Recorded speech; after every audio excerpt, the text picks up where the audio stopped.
उत्तर भारतात थंडीचा कडाका कायम आहे। उत्तर भारतातील काही भागात दाट धुक्याची चादर दिसून येते, तर राज्यात थंडीला पोषक हवामान असून किमान तापमानात घट होण्याची शक्यता हवामान विभागाने व्यक्त केली आहे। हवामान विभागाने पुढील 3 दिवस उत्तर भारतात दाट ते अतिदाट धुक्याची चादर कायम राहण्याचा अंदाज दिलाय, तर पुढील 2 दिवस थंड ते अतिथंड हवामान राहण्याचा अंदाज आहे।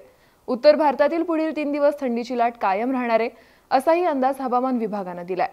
उत्तर भारतातील पंजाब, हरियाणा, चंदीगड, दिल्ली, पश्चिम उत्तर प्रदेश, उत्तर राजस्थानच्या बहुतांशी भागात किमान तापमान 3 ते 7 अंशाच्या दरम्यान होतं, तर ईशान्य भारत आणि शेजारच्या पूर्वेकडील अनेक भागात तापमान 1 ते 3 अंशाच्या दरम्यान होतं, असं हवामान विभागाने स्पष्ट केलंय।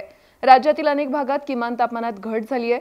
अनेक भागातील किमान तापमान 2 ते 3 अंशाने कमी झालंय, असं हवामान विभागाने स्पष्ट केलंय। पुढील 4 ते 5 दिवसांमध्ये राज्यातील भागातील किमान तापमानात आणखी घट होऊ शकते, असा अंदाज हवामान विभागाने दिलाय। हा होता आजचा हवामानाचा अंदाज। अशाच ताज्या अपडेट्ससाठी ॲग्रोवनला लाईक, शेअर आणि सबस्क्राईब करायला विसरू नका।